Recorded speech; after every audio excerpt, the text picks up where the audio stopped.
I was flipping through an old magazine in the clinic's waiting room when my phone buzzed. Seeing my daughter's name on the screen used to make my heart warm, but the moment I heard her voice, something inside me cracked. "Mom, listen," Angela said flatly, as if she were reading from a script. "Edward and I are flying to Europe tomorrow. I already sold your lakeside cabin and your car. We needed fast money."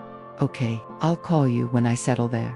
The call ended before my lips even formed a reply. For a moment, I simply stared at the phone, baffled by the icy tone that had replaced the girl I nurtured for 45 years. But instead of crying, something surprising happened. I smiled. A small, almost secretive smile, because my daughter didn't know the whole truth about me. Not anymore. My name is Eleanor Briggs. I'm 72 years old, and until that phone call, I genuinely believed I understood my daughter. I had become a widow 7 months earlier, losing my husband Thomas to a sudden stroke. We had shared nearly half a century of breakfasts together, and on his last morning, he had poured me tea and gently tapped my hand. "You're my forever, Ellie," he said. Those were the last words he ever spoke. In the months after his death, Angela had suddenly taken an intense interest in my life. She came by every other day, insisted on arranging the funeral, took over the paperwork, even scheduled my doctor's appointments. "Mom, you can't handle everything alone," she would say with a sweet smile that I foolishly assumed came from concern. Now I knew better. It came from calculation. The lakeside cabin she sold without asking had been our sanctuary. Thomas and I bought it when Angela was 16. Every birthday, every anniversary, every holiday had been celebrated there. The walls held laughter she had apparently forgotten. And the car she sold, it wasn't just transportation. It was Thomas's pride, an old navy blue sedan he polished every Sunday morning. The last place where the scent of his cologne still lingered. Yet even after the shock of her betrayal, I didn't cry. I felt steady, because I remembered something I had buried beneath months of grief. 3 days before he died, Thomas handed me a sealed yellow envelope. "Ellie," he'd whispered, "keep this somewhere safe. Open it when your heart feels ready, not before." I tucked it into my dresser, and then, in the whirlwind of loss, simply forgot. The nurse eventually called my name. The doctor gave me a clean bill of health, but my mind wasn't in that room. It was on the envelope, on my daughter's cold voice, on the man she married, Edward, a man who always looked at me like I was an inconvenient piece of furniture. I left the clinic and waited for the bus. My car was already gone, apparently, but even then, the absurdity of it all made me almost laugh. Angela thought she had stripped me bare. She thought I was defenseless. But Thomas had always been a quiet planner. By the time I reached home, the house felt different. Not hollow anymore, but expectant. I went straight to the bedroom and pulled open the old dresser drawer. The envelope had been waiting there like a dormant truth. My fingers trembled as I opened it. Inside were several documents and a handwritten letter from Thomas. His handwriting was shaky but unmistakably his. "My dearest Ellie," it began, "if you're reading this, it means life has carried me ahead of you. I'm sorry I kept certain things hidden, but I needed to protect you from worry, and from anyone who might take advantage of you." My heart pounded as I read on. He had invested quietly for decades. The cabin wasn't our only property, merely the only one Angela knew about. There were multiple homes, a coastal inn, and even a small commercial building I'd never heard of. And he'd placed everything under a holding company, a company in my name. The life I thought was modest and simple was only half the story. And suddenly, everything Angela had done, all her fake tenderness, her concern, her sudden attention, made perfect, chilling sense. But she had no idea what she had walked away from. I hadn't even reached the last page of Thomas's letter when a revelation inside the documents made me gasp, because it didn't just change my future. It changed Angela's fate more than she could ever imagine. I read Thomas's letter 3 more times before I set it down. My hands were shaking, not from fear but from the sheer weight of what he had hidden. My simple, soft-spoken husband, a retired schoolteacher who clipped coupons and reused tea bags, had left behind a quiet empire. Properties across the state, a stake in a small shipping business, dividend-producing investments, accounts I'd never known existed. He had even bought the 10-unit apartment building where Angela and Edward lived, but he'd kept ownership shadowed through a shell corporation. All of it mine. The irony struck me hard. Angela believed she had stolen the last remnants of my life. In truth, she had tossed aside the smallest piece of it. My phone buzzed the next morning. Angela again. Her voice was syrup sweet, and now I knew exactly what that sweetness cost. Mom, we wired your portion from the cabin and car sales. She chirped, as if she'd done me a favor. I made sure you got 30%. Edward says it's fair. 30% of my own belongings. How kind, I murmured. And Mom, she continued, once we're back from Europe, we'll help you find a small apartment, something manageable for you. A small apartment, for me, as if I hadn't raised her in a home I maintained with my own hands, as if she understood my needs better than I did. When do you leave? I asked calmly. This afternoon. We're so excited. It'll be a fresh start, business opportunities, new contacts, new life. I pictured Edward grinning smugly behind her, imagining the money as his ticket to greatness. He'd always spoken like a man rehearsing lines for a play he didn't understand.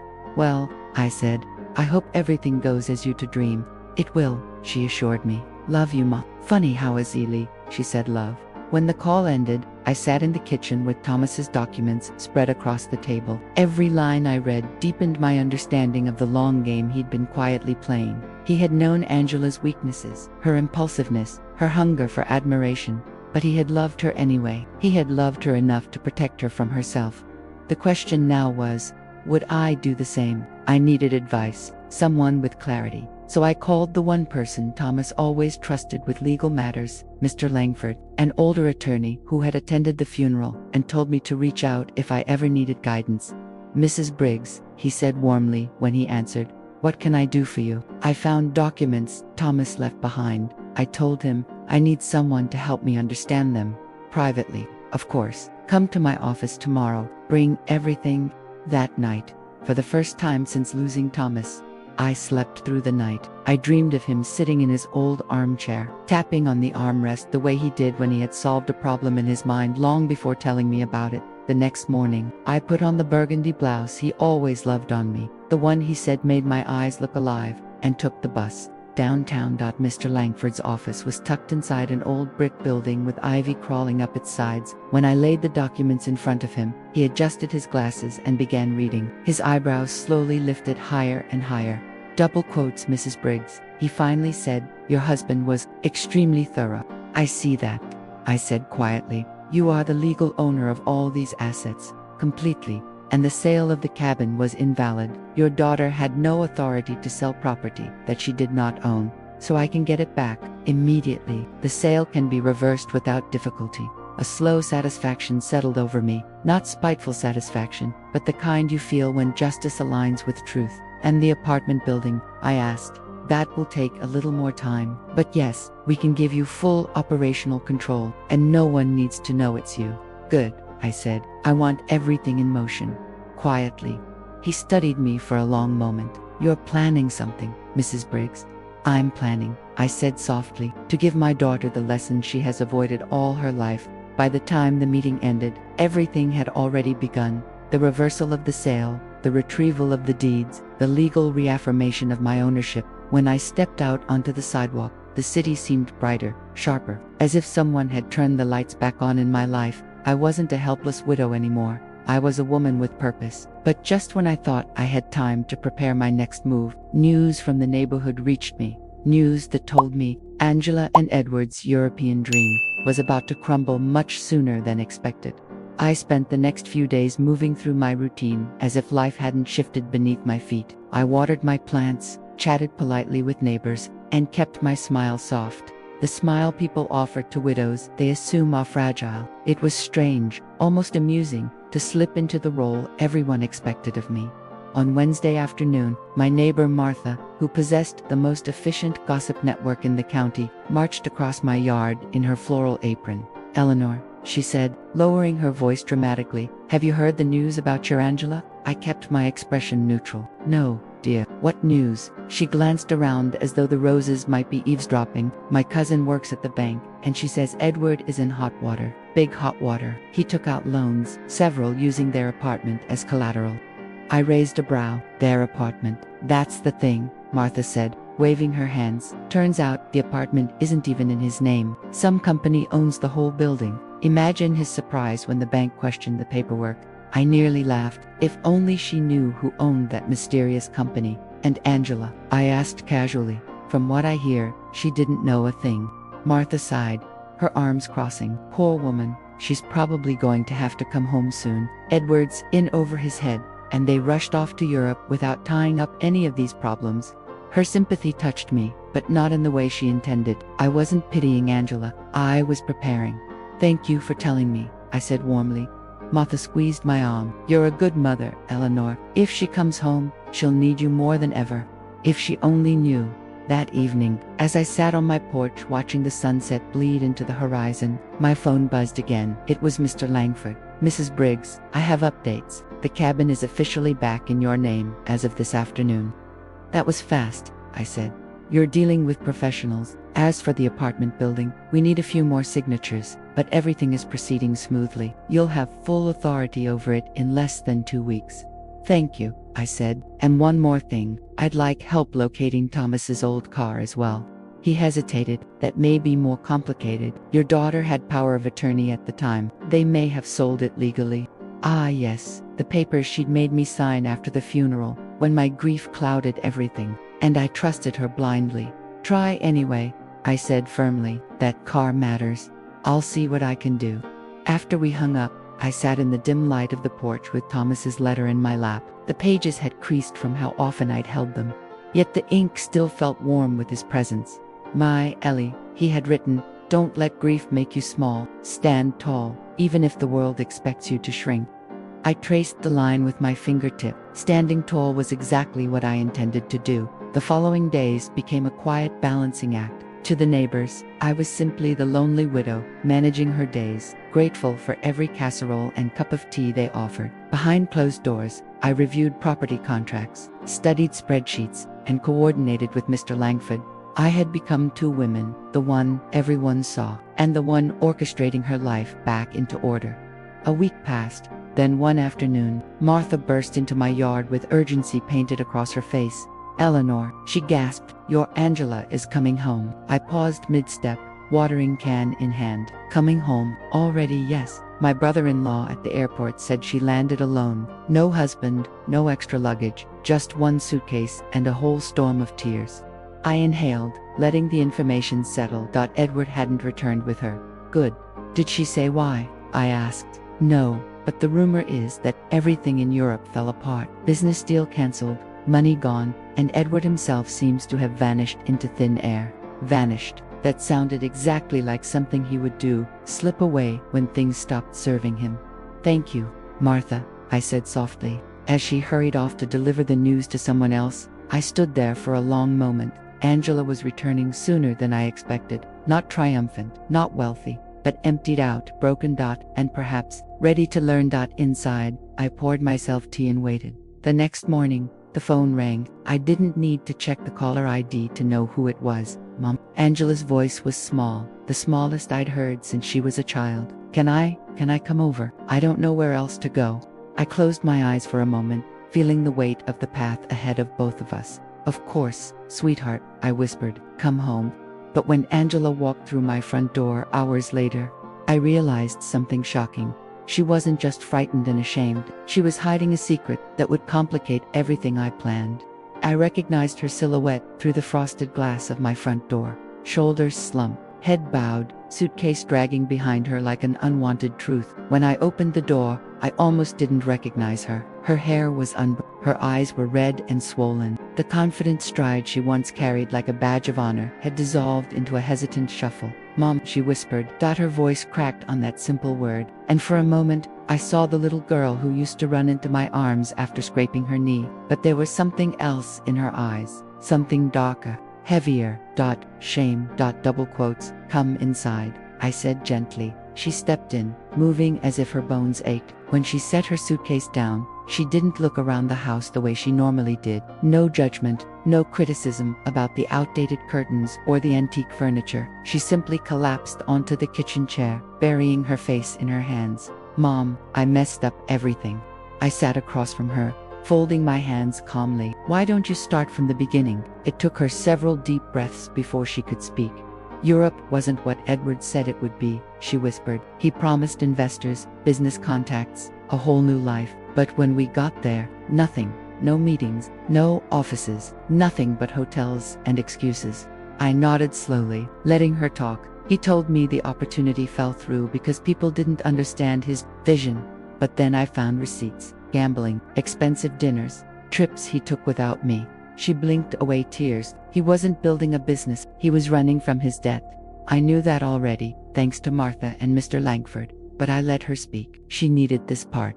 One night in Vienna, he disappeared. She whispered, took the rest of the money, my suitcase, everything. I looked everywhere. Finally, I got a message from one of his old friends. Edward left with a younger woman, someone he met in Paris months ago. Her voice broke again. I didn't even have enough money to change my flight. I spent 2 nights sleeping on a bench outside the train station. Mom, I don't even know who I married. My chest tightened not out of pity, but out of the painful clarity that life had finally given her the lesson I could never teach.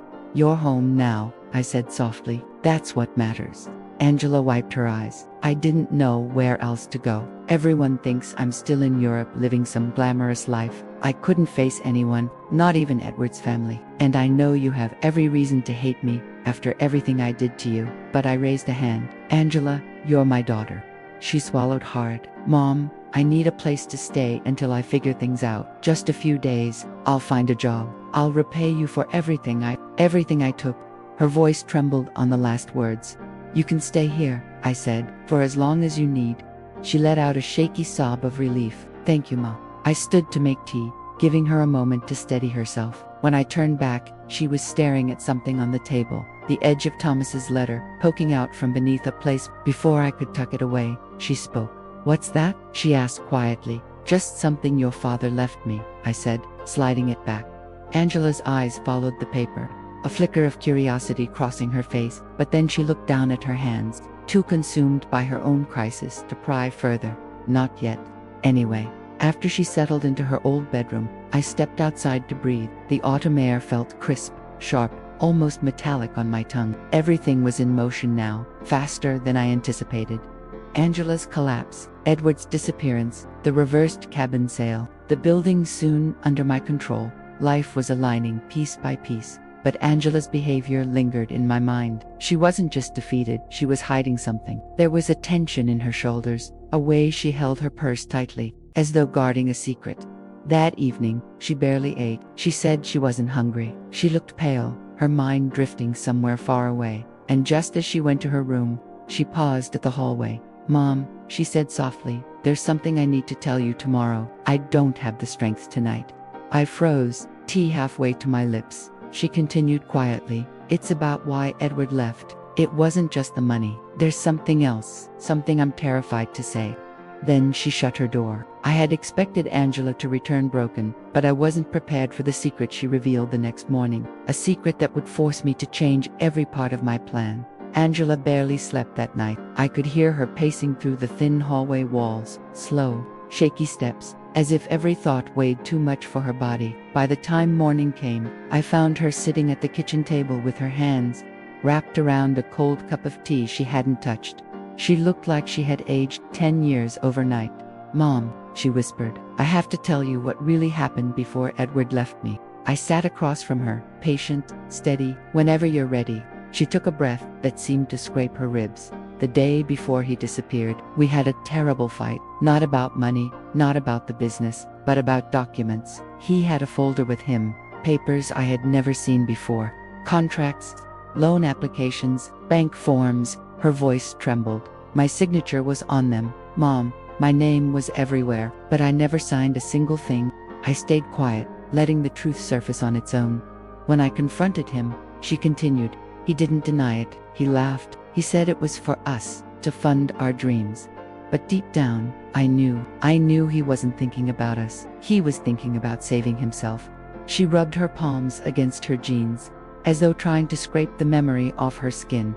When I told him I wanted to go to the police, he threatened me. He said if I reported him, I'd go down with him because my name was on the documents. He said no one would believe I hadn't signed them. Angela's voice thinned to a whisper. He said I was naive, that I'd always been easy to manipulate. A cold fury coiled at the base of my spine, not for myself, but for her, for the daughter who believed strength meant pretending nothing hurt. and who had married a man who fed on that weakness. What happened then? I asked softly. He said something else, she whispered. Something worse. Angela lifted her eyes to mine, and I saw fear drowning in them. Mom, Edward forged your name too. I froze. My name? She nodded. He created a power of attorney document, one that supposedly gave him complete control of your assets, even the cabin, even your accounts, and I think he planned to use it. That's why he pushed me to sell everything so quickly. He wanted cash before anyone caught on. For a long moment, neither of us spoke. In her guilt and confusion, Angela believed she had caused all of this, but the truth was far more sinister. Edward had been circling like a vulture from the moment Thomas died, waiting for the perfect moment to strike. Angela had simply been the doorway, a doorway he walked through with ease. She took another shaky breath. Mom, I'm so sorry. I should have seen it. I shouldn't have trusted him. I shouldn't have. I reached across the table and placed my hand over hers. Angela, I said, the person who should be ashamed is Edward, not you. But I hurt you, she whispered. I abandoned you. I let him convince me you were a burden. I believed the worst things about my own mother. Her voice cracked again. And the whole time, he was using me, using your name, using our family. Tears welled in her eyes, and this time I didn't hold back. I stood, moved beside her, and wrapped my arms around her trembling shoulders. Her body collapsed into mine, shaking like a child's. It's going to be okay, I murmured. I promise you, Angela, we will fix this. She lifted her head, eyes swollen. How? I'm drowning in debt. The banks are calling now. I can't afford a lawyer. I'm working a temporary job. I might lose any day. I don't even have a place to live. I'm terrified. Mom, what if the banks take everything from me? What if they take you down with me? I brushed her hair away from her forehead. You are not alone anymore. Her relief broke something inside me, a dam of anger, love, grief, and determination.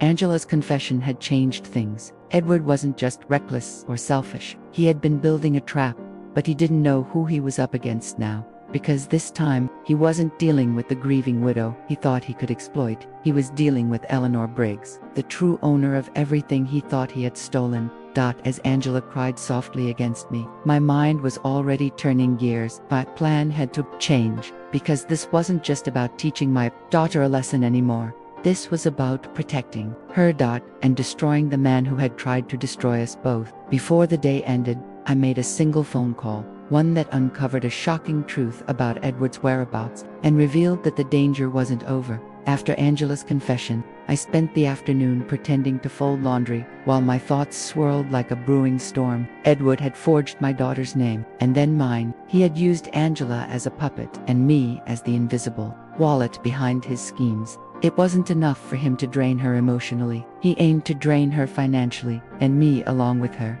Angela rested in her room, finally asleep after crying herself into exhaustion. But I had no intention of resting. I picked up the phone and dialed Mr. Langford. He answered on the second ring. Mrs. Briggs, is everything all right? No, I said bluntly, and I think we need to accelerate our plans. I told him everything Angela had revealed, the forged documents, the power of attorney, the threats. I heard him inhale sharply. This is far worse than I anticipated, he muttered. Edward is not just irresponsible, he's criminal. I want all evidence gathered, every signature he falsified, every loan, every document with my name or Angela's. Of course, I'll pull every file. Good, I said, because I want him exposed properly. There was a pause, then a sigh. Mrs. Briggs, I wasn't going to tell you until I confirmed it, but what? We located the buyer of Thomas's car. My heart tightened. And it's someone connected to Edward, a friend of his cousin, apparently. But here's the interesting part. The buyer tried to register the car in France. I blinked. France, yes, that's how we traced it. The registration attempt failed because the paperwork was suspicious. Suspicious, of course it was. Do you know where Edward is now? I asked. Yes, he replied reluctantly. Based on what we found, he is still in Paris, and he's trying to obtain residency through questionable means. Residency through questionable means. A cold understanding settled over me. He's marrying someone, isn't he? I asked quietly. Silence. Then, that seems to be the case. A young woman from the hotel he stayed in. For a long moment, I said nothing. Angela had been abandoned not for a business stream, but for a woman he planned to use as a loophole. How poetic. I finally said. He ran from Detsier, only to bury himself in a different kind of crime. Yes, and it won't end well for him. It won't, I agreed, especially now that I'm involved. After I hung up, I stepped out onto the porch. The sky was turning orange and purple, birds crowning the trees with scattered calls. Everything looked so peaceful, yet I felt an unfamiliar steeliness settle in my bones. This was no longer justice. It was protection. Angela came out of her room an hour later, wiping her eyes. Mom, I unpacked my things. I hope it's okay that I put some clothes in the guest closet. Of course it's okay. This is your home now.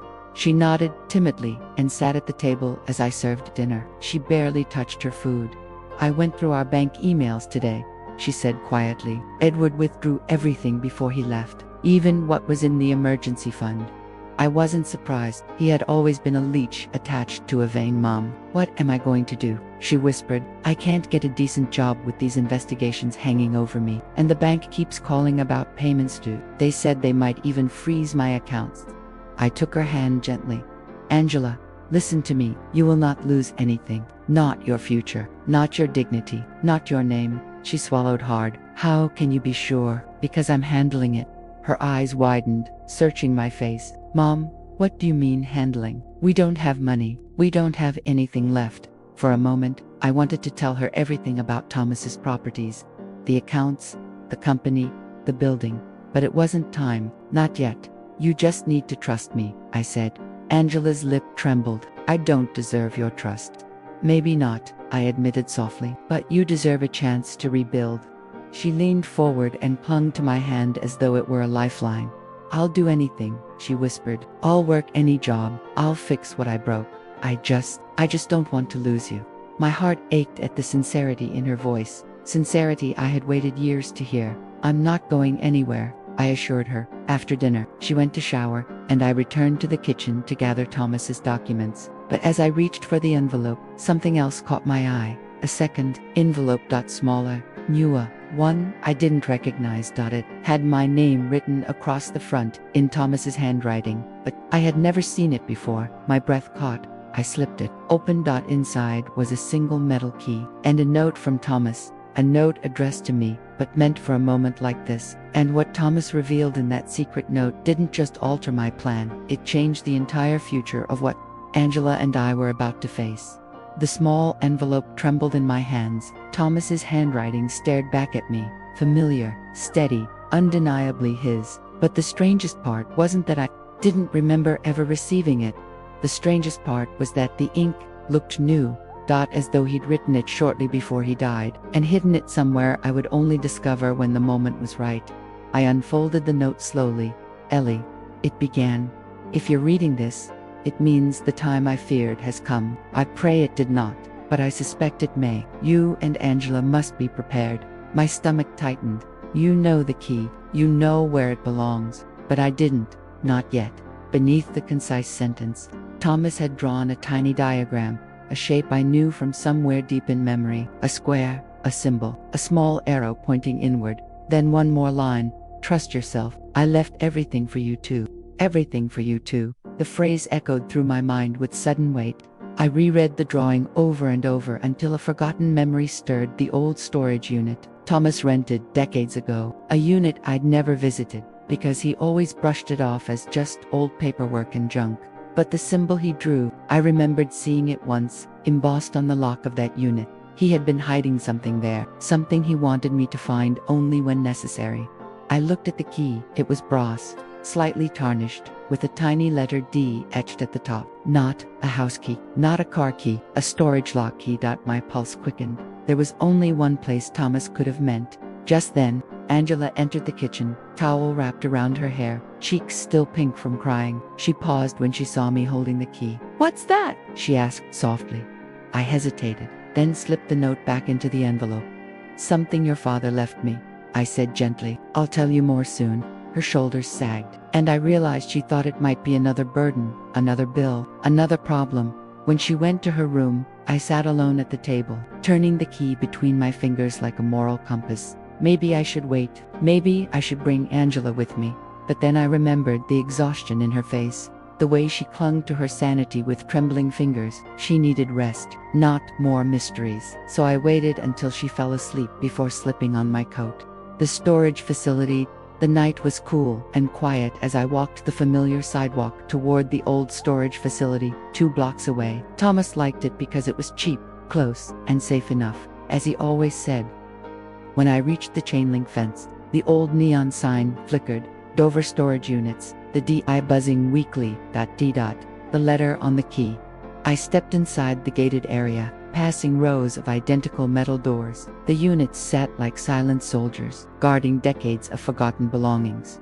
When I reached Unit D14, the unit Thomas had rented, I took a deep breath. The padlock was old but untouched. I inserted the key. It opened smoothly. The metal door groaned as I lifted it, and the dim motion light flicked on. What I saw inside made me freeze in place. It wasn't dusty, it wasn't cluttered, it wasn't full of random boxes like I had imagined. It was organized, meticulously. Rows of plastic containers lined the shelves, each labeled by year, files, ledgers, photo albums, more documents. And at the center, on a small table, sat a locked metal briefcase. My breath caught. This wasn't storage, this was Thomas's secret archive. As I stepped inside, something in the corner caught my eye. A small fireproof safe with a combination lock. Attached was a note. In Thomas's handwriting. For Ellie. Open last. Last, meaning the briefcase was first. I approached the table, pressing my palm against the cool metal case. The lock required the key I already held. My hands trembled as I slid it in and opened the case. Inside were documents, thick folders, legal papers, sealed envelopes, all bearing my name. And Angela's. At the very top was another note, short, chilling. Double quotes, Ellie, protect Angela. When the truth comes out, she will be targeted. Targeted by whom? My heart pounded as the weight of those words settled into my chest. A sharp noise echoed outside, footsteps approaching. The unit. I stiffened. Someone was here. At almost midnight, I closed the briefcase slowly, silently. But the footsteps grew closer. Steady. Deliberate. Stopping right outside the open unit. A shadow stretched across the floor. Someone was standing in the doorway. When I lifted my eyes to see who had followed me, my blood turned to ice because it wasn't a stranger. It was someone who should never have known this place existed. I turned slowly, my breath caught between my ribs. Angela stood in the doorway. Her silhouette trembled under the weak motion light, her hair still damp from the shower, her eyes wide with something between confusion and fear. Mom, she whispered. What is this place? My heart, which had leaped in panic, now thudded painfully at the sight of her. She looked so fragile in the dim glow, her arms wrapped around herself as though bracing against an invisible wind. I thought you were asleep, I said, carefully keeping my voice calm. I was, she murmured, stepping closer. But then, I heard you leaving. I thought maybe you needed help. I didn't know you were coming somewhere like this. Her gaze drifted to the organized shelves, the fireproof safe, the locked case still resting on the table.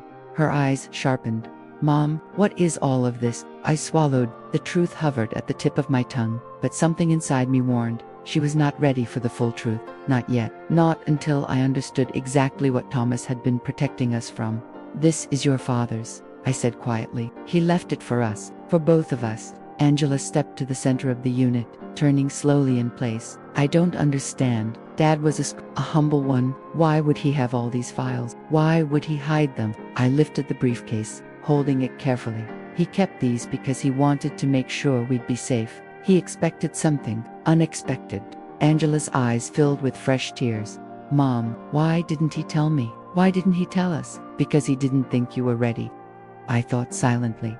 Because he feared the choices you were making. The dependence on Edward, the distancing from family, the blind trust in people who didn't deserve it. But I didn't say any of that. Not now, not in this cold unit, with the night wrapped tightly around us. Instead, I placed the briefcase on the table between us. Double quotes, Angela. Before he died, your father realized we might face threats, manipulators, people who would try to take advantage of grief.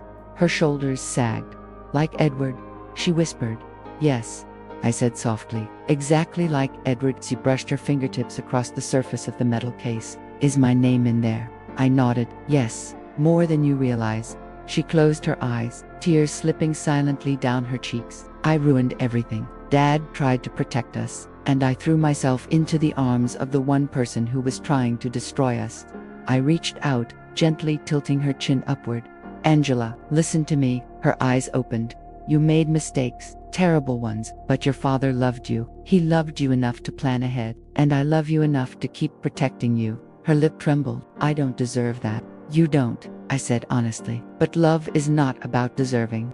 She broke then, shoulders shaking, sobs echoing against the metal walls. I pulled her into my arms, holding her, grounding her. When she finally quieted, she wiped her face. What are we going to do, Mom? We're going to uncover everything your father left, I said firmly. Every asset, every document, every bit of protection he placed around us. And Edward, she whispered. I closed the briefcase and locked it. Edward will face consequences, and this time, we will not be the ones paying the price. Angela shivered and looked toward the open doorway. Mom, we shouldn't stay here. I feel like someone could be watching. Her fear wasn't unfounded. I myself had heard something earlier, faint footsteps, a shifting shadow, just before I realized it was her.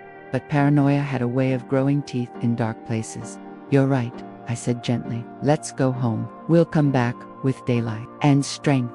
She nodded and stepped out. But before I followed, I turned back to look at the safe, the one Thomas had marked, open last. Whatever lay inside would change everything. I felt it in my bones.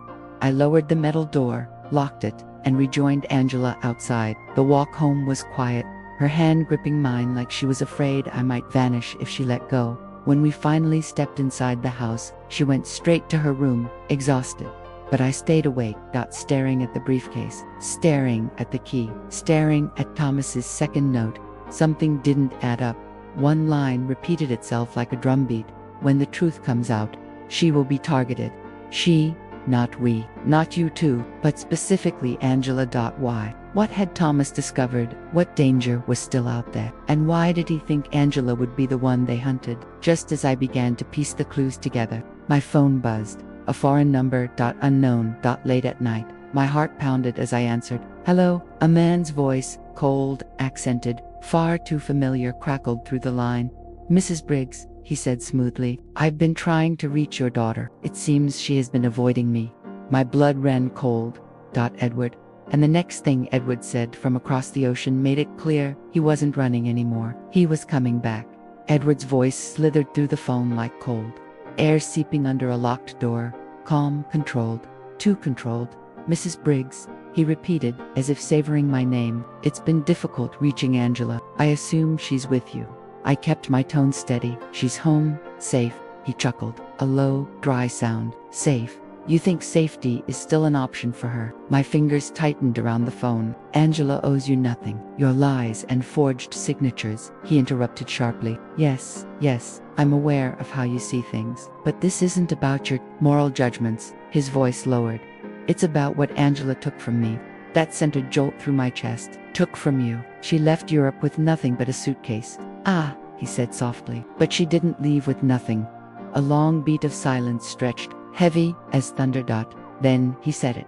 She took the documents. My blood pulsed in my ears. What documents? You know exactly which ones, he replied, voice hardening. The contracts, the bank forms, the power of attorney. She grabbed the folder during our disagreement, probably planning to use it against me.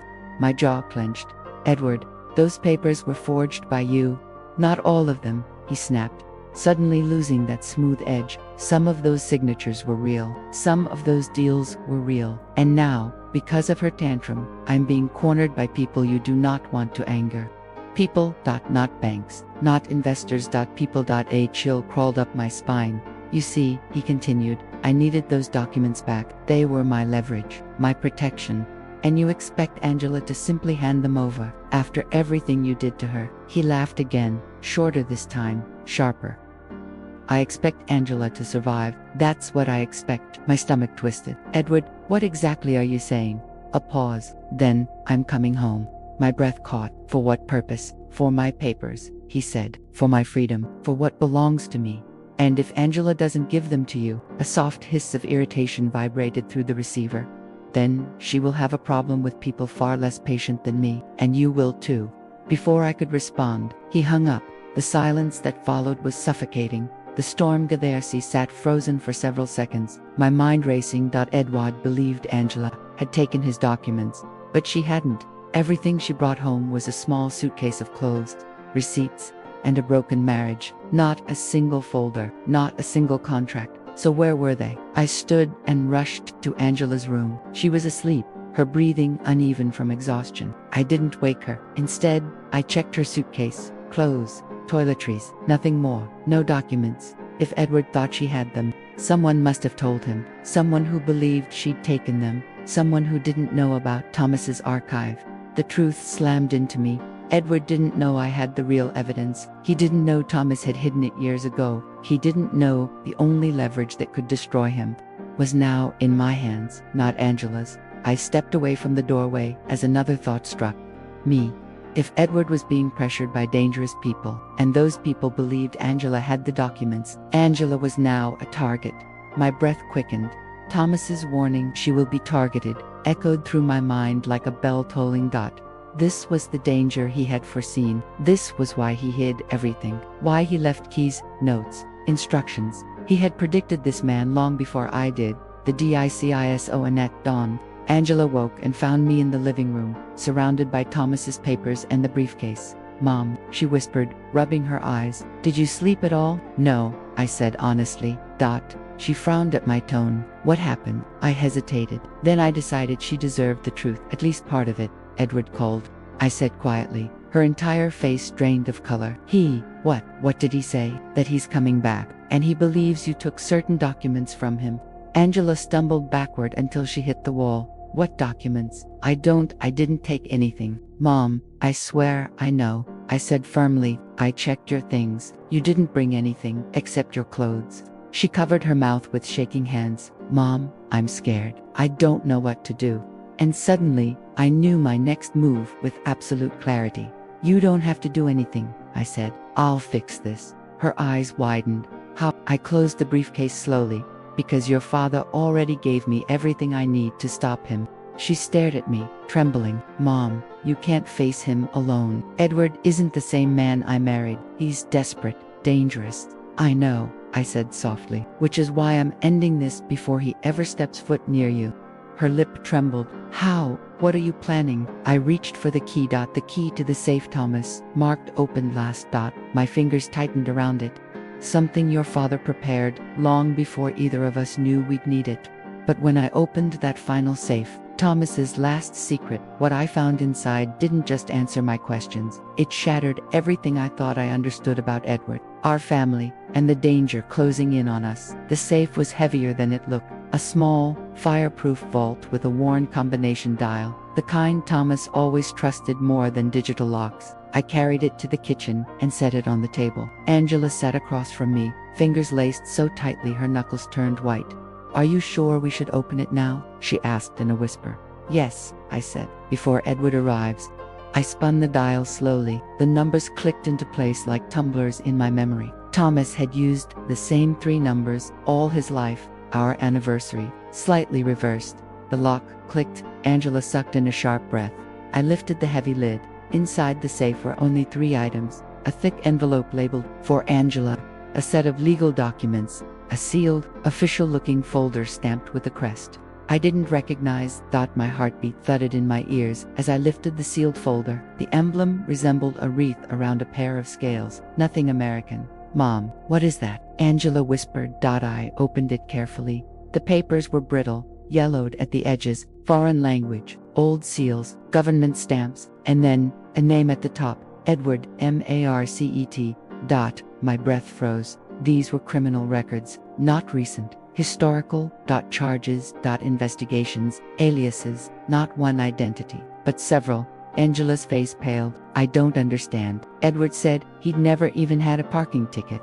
"That was a lie," I said, flipping page after page. These records weren't from one country. They were from 3. Fraud, forgery, identity theft. A string of businesses collapsed under mysterious circumstances. This wasn't a single mistake. This was a lifetime of running. Angela trembled. "He used other names." "Yes, many." Her eyes filled with tears that no longer came from heartbreak but horror. "And this," I said, Tapping the stamped seal. Is why your father warned us. Angela looked confused. What does Dad have to do with this? I reached deeper into the folder. A letter. Thomas's handwriting.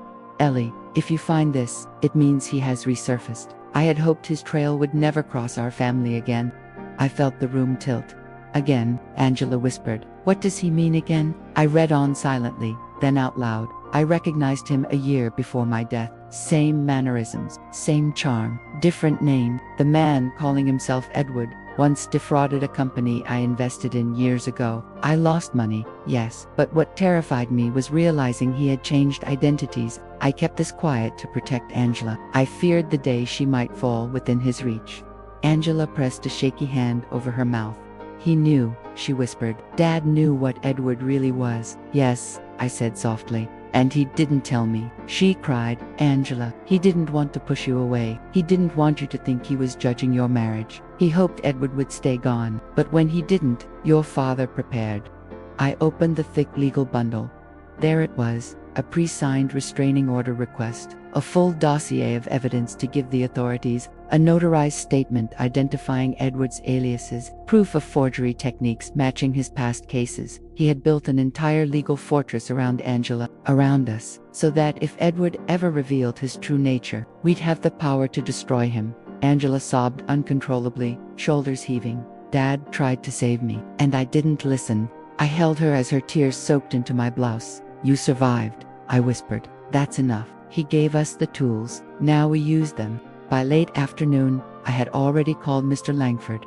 We were ready to file everything. The evidence, the reports, the restraining order, the criminal dossier. Mrs. Briggs, he said, tone taut with urgency. Once this is filed, Edward is finished. Not just here, internationally. Good, I said. And Angela will be cleared of every false signature. When can we submit? Tonight. But before we hung up, he added, one more thing. We confirmed Edward booked a flight home. He lands tomorrow. Tomorrow. Angela overheard and immediately started shaking. Mom, he's coming back. Yes, I said, but he won't be free for long. I placed the sealed envelope labeled for Angela in her hands. She looked up with tear-filled eyes. Should I open it? Not yet, I said. Open it when the danger is gone. Your father meant it, for after. She nodded slowly. The next morning, before dawn, we filed everything by noon. The international alert was active. By evening, the fraud divisions in 3 countries had copies, and by midnight, local authorities were waiting at the airport. Edward walked into a wall of officers expecting only one thing, paperwork. He was greeted with handcuffs. Angela watched the news as tears streamed down her face. Tears of relief, grief, and release. Mom, she whispered, he can't hurt us anymore. No, I said softly, he never will. She leaned on my shoulder, overwhelmed and shaking. What now? She asked. I looked toward the briefcase, the properties, the future Thomas had built for us, and the envelope still unopened in her hands. Now, I said, we rebuild together, stronger than ever. Angela closed her eyes, finally at peace. And for the first time in a long time, so was I.